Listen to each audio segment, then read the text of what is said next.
ಸ್ನೇಹಿತರೆ, ಗೃಹಲಕ್ಷ್ಮಿ ಯೋಜನೆಯ ಹಣ ಪಡಿತಿದ್ದಂತವರಿಗೆ good news, good news, good news.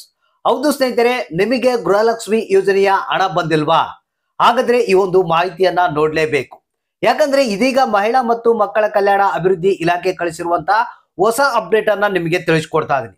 Thumbnail ಅಲ್ಲಿ ನೋಡಿದ್ರ ಗೃಹಲಕ್ಷ್ಮಿ ಯೋಜನೆಯ 6 ಮತ್ತು 7ನೇ ಕಂತಿನ ಹಣ ಬಿಡುಗಡೆ ಆಯ್ತು. ಹಾಗಾದ್ರೆ ಇವತ್ತ ಯಾರಿಗೆ ಬಂತು, ಯಾರಿಗೆಲ್ಲ ಹಣ ಬಂದಿಲ್ಲ, ಸೊ ಇದರಲ್ಲಿ ಏನಾದ್ರೂ ಬದಲಾವಣೆ ಆಗಿದೆಯಾ ಅನ್ನೋದ್ರ ಬಗ್ಗೆ ಕಂಪ್ಲೀಟ್ ಆದಂತ ಮಾಹಿತಿಯನ್ನ ಇಲ್ಲಿ ಹೊಸ ಅಪ್ಡೇಟ್ ನಲ್ಲಿ ತಿಳಿಸಲಾಗಿದೆ.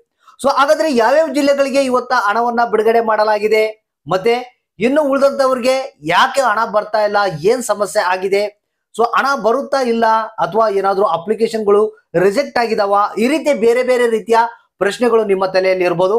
ಪ್ರತಿಯೊಂದಕ್ಕೂ ನಾನು ಇಲ್ಲಿ ಉತ್ತರವನ್ನ ಕೊಡ್ತಾ ಇದೀನಿ. ಯಾಕಂದ್ರೆ ಇವತ್ತ ಮಹಿಳಾ ಮತ್ತು ಮಕ್ಕಳ ಕಲ್ಯಾಣ ಅಭಿವೃದ್ಧಿ ಇಲಾಖೆ ಏನಿದೆ ತಿಳಿಸಿರುವ ಹಾಗೆ 6 ಮತ್ತು 7ನೇ ಕಂತಿನ ಹಣವನ್ನ ಬಿಡುಗಡೆ ಮಾಡಿದಾರಂತೆ. ಸ್ವಲ್ಪ ಬದಲಾವಣೆಯನ್ನ ಮಾಡಿ, ಅಂದ್ರೆ ಬದಲಾವಣೆ ಅಂತಂದ್ರೆ ಇರೋ ಬದಲಾವಣೆನೆ, ಅದರಲ್ಲಿ ಏನು ಚೇಂಜಸ್ ಅಲ್ಲ. ಆದ್ರೆ ಕೆಲವರಿಗೆ ಏನು ಹಣ ಬರ್ತಾ ಇಲ್ಲ ಅಂತ ಹೇಳ್ತಾ ಇದ್ರು, ಬಹಳಷ್ಟು ಪ್ರಾಬ್ಲಮ್ಗಳನ್ನ ಫೇಸ್ ಮಾಡ್ತಾ ಇದ್ರು. ಸೊ ಅಂತವ್ರಿಗೆಲ್ಲ ಇದೊಂದು ಗುಡ್ ನ್ಯೂಸ್. ಯಾಕಂದ್ರೆ ಅತಿ ಶೀಘ್ರದಲ್ಲೇ ನಿಮ್ಗೆ ಏನು 8ನೇ ಕಂತಿನ ಹಣ ಬಿಡುಗಡೆ ಮಾಡ್ತಾ ಇದಾರಂತೆ. ಸೊ ಅಷ್ಟೊಳಗಡೆಗಾಗಿ ಈ ಒಂದು ಪೆಂಡಿಂಗ್ ಇರುವಂತ ಹಣವನ್ನ ಬಿಡುಗಡೆ ಮಾಡ್ಬೇಕಂತೇಳಿ ಸೊ ಇವತ್ತ 6 ಮತ್ತು 7ನೇ ಕಂತಿನ ಹಣವನ್ನ ಬಿಡುಗಡೆ ಮಾಡಲಾಗಿದೆ. ಹಾಗಾದ್ರೆ ಬನ್ನಿ ಇನ್ನು ಹೆಚ್ಚಿನ ಒಂದು ಮಾಹಿತಿಯನ್ನ ತಿಳಿಸ್ಕೊಡ್ತಾ ಇದೀನಿ. ವಿಡಿಯೋ ನೋಡುವಂತವ್ರಿಗೆ ಒಂದೇ ರಿಕ್ವೆಸ್ಟ್, ವಿಡಿಯೋನ ಪೂರ್ತಿಯಾಗಿ ನೋಡಿ, ವಿಡಿಯೋಕ್ಕೆ ಒಂದು ಲೈಕ್ ಅನ್ನ ಕೊಟ್ಟು ನಮ್ಮ ಚಾನಲ್ಗೆ ಸಪೋರ್ಟ್ ಅನ್ನ ಮಾಡಿ. ಸ್ನೇಹಿತರೆ, ಮಹಿಳಾ ಮತ್ತು ಮಕ್ಕಳ ಕಲ್ಯಾಣ ಅಭಿವೃದ್ಧಿ ಇಲಾಖೆ ಇದೀಗ ಕಳಿಸಿರುವಂತಹ ಹೊಸ ಅಪ್ಡೇಟ್ ಪ್ರಕಾರ ಇವತ್ತ ಏನಿದೆ ಗೃಹಲಕ್ಷ್ಮಿ ಯೋಜನೆಯ 6 ಮತ್ತು 7ನೇ ಕಂತಿನ ಹಣವನ್ನ ಬಿಡುಗಡೆ ಮಾಡಲಾಗಿದಂತೆ. ಒಟ್ಟಿಗೆ 4,000 ರೂಪಾಯಿ ಹಣ ನಿಮ್ಮ ಖಾತೆಗಳಿಗೆ ಜಮಾ ಆಗಿರುವಂತದ್ದು. ಸೊ ಯಾರಿಗೆ ಬಂತು, ಯಾರಿಗೆ ಇಲ್ಲ ಅನ್ನೋದ್ರ ಬಗ್ಗೆ ಹೆಚ್ಚಿನ ಒಂದು ಮಾಹಿತಿಯನ್ನ ನಾವು ತಿಳಿಸ್ಕೊಡ್ತಾ ಇದೀವಿ. ಸ್ನೇಹಿತರೆ, ಇಲ್ಲಿ ಮೊದಲಿಗೆ ಕೆಲವೊಂದು ಸ್ವಲ್ಪ ಬದಲಾವಣೆಯನ್ನ ಮಾಡಿ ಇವತ್ತ 6 ಮತ್ತು 7ನೇ ಕಂತಿನ ಹಣವನ್ನ ಬಿಡುಗಡೆ ಮಾಡಿದಾರಂತೆ. ಸೊ ಇಲ್ಲಿ ಬದಲಾವಣೆ ಆಗಿರೋದು ಏನಪ್ಪಾ ಅಂತಂದ್ರೆ, ಸೊ ಈಗ ನಿಮ್ಗೆ ಗೊತ್ತಿರಬಹುದು ಗೃಹಲಕ್ಷ್ಮಿ ಯೋಜನೆಯ ಹಣ ಬಂದಿಲ್ಲ ಅಂತ ಹೇಳಿ ಬಹಳಷ್ಟು ಮಂದಿ ಮತ್ತೆ ಮರು ಅಪ್ಲಿಕೇಶನ್ ಹಾಕಿದ್ರು. ಸೊ ಅಂತವರಿಗೆ ಅಪ್ಲಿಕೇಶನ್ ಹಾಕಿದಂತವ್ರಿಗೆ ಈಗ ಗೃಹಲಕ್ಷ್ಮಿ ಯೋಜನೆಯ ಹಣ ಜಮಾ ಮಾಡಲಾಗಿದಂತೆ. ಬಹಳಷ್ಟು ಮಂದಿ ನನಗೆ ತಿಳಿಸಿರುವ ಪ್ರಕಾರ ಕೂಡ ನಾವು ಅರ್ಜಿಯನ್ನ ಸಲ್ಲಿಸಿದ ಮೇಲೆ ಗೃಹಲಕ್ಷ್ಮಿ ಯೋಜನೆಯ ಹಣ ಬರ್ತಾ ಇದೆ ಅಂತ ತಿಳಿಸಿದ್ದಾರೆ. ಸೊ ಅದೇ ಪ್ರಕಾರ ಇವತ್ತು ಹೊಸದಾಗಿ ಮತ್ತೆ ಯಾರು ಅರ್ಜಿಯನ್ನ ಸಲ್ಲಿಸಿದ್ರು, ಮರು ಅರ್ಜಿನ ಅವ್ರಿಗೆ ಹಣ ಬಿಡುಗಡೆ ಆಗಿದಂತೆ.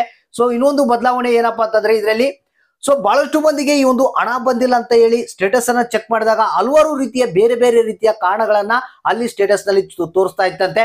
For example GST pair, tax pair ಅಂತ ತೋರಿಸ್ತಾ ಇತ್ತಂತೆ, ಅಥವಾ ಬೇರೆ ರೀತಿಯ ಒಂದು ಕಾರಣಗಳನ್ನ ತೋರಿಸ್ತಾ ಇತ್ತಂತೆ. ಸೊ ಇನ್ ಮುಂದೆ ಆ ಒಂದು ಪ್ರಾಬ್ಲಮ್ಸ್ ಆಗೋದಿಲ್ಲ, ಯಾಕಂದ್ರೆ ಅವುಗಳನ್ನ ಪ್ರಾಬ್ಲಮ್ ನ ಸಾಲ್ವ್ ಮಾಡಿ ಈಗ ಹಣವನ್ನ ಬಿಡುಗಡೆ ಮಾಡಿದಾರಂತೆ. ಸೊ ಅದ್ರ ಜೊತೆಗೆ ಇವತ್ತ 6 ಮತ್ತು 7ನೇ ಕಂತಿನ ಹಣ ನಿಮಗೆ 22 ಜಿಲ್ಲೆಗಳಿಗೆ ಬಿಡುಗಡೆ ಆಗಿರುವಂತದ್ದು. ಸೊ 22 ಜಿಲ್ಲೆಗಳ ಹೆಸರುಗಳು ಈ ರೀತಿಯಾಗಿವೆ: ಬಾಗಲಕೋಟೆ ಜಿಲ್ಲೆ, ಹಾವೇರಿ ಜಿಲ್ಲೆ, ಬೆಂಗಳೂರು ನಗರ, ಕೊಡಗು, ಮತ್ತೆ ಕೋಲಾರ, ಬೆಂಗಳೂರು ಗ್ರಾಮಾಂತರ, ಬೆಳಗಾವಿ, ಕೊಪ್ಪಳ ಜಿಲ್ಲೆ, ಇನ್ನು ಮಂಡ್ಯ ಜಿಲ್ಲೆ, ಬೀದರ್ ಜಿಲ್ಲೆ, ವಿಜಯಪುರ ಜಿಲ್ಲೆ, ಮೈಸೂರು ಜಿಲ್ಲೆ, ರಾಯಚೂರು ಜಿಲ್ಲೆ, ಚಾಮರಾಜನಗರ, ಇನ್ನು ರಾಮನಗರ, ಚಿಕ್ಕಬಳ್ಳಾಪುರ, ಚಿಕ್ಕಮಗಳೂರು, ಶಿವಮೊಗ್ಗ, ಚಿತ್ರದುರ್ಗ, ತುಮಕೂರು, ಅದ್ರ ಜೊತೆಗೆ ದಕ್ಷಿಣ ಕನ್ನಡ, ಉಡುಪಿ, ಇಷ್ಟು 22 ಜಿಲ್ಲೆಗಳಿಗೆ ಇವತ್ತ ಗೃಹಲಕ್ಷ್ಮಿ ಯೋಜನೆಯ 6 ಮತ್ತು 7ನೇ ಕಂತಿನ ಹಣವನ್ನ ಬಿಡುಗಡೆ ಮಾಡಲಾಗಿದೆ. ಆಲ್ರೆಡಿ ನಿಮ್ಮ ಅಕೌಂಟ್ಗಳಿಗೆ ಹಣ ಜಮಾ ಆಗಿರ್ಬೋದು. ನಿಮ್ಮ ಖಾತೆಗಳನ್ನ ಒಂದ್ಸಲ ಚೆಕ್ ಮಾಡ್ಕೊಳ್ಳಿ, ಯಾರಿಗೆ ಎಷ್ಟು ಹಣ ಬಂತು ಅನ್ನೋದನ್ನ ತಪ್ಪದೆ ಕಮೆಂಟ್ ಮುಖಾಂತರ ನಮಗೆ ತಿಳಿಸಿ.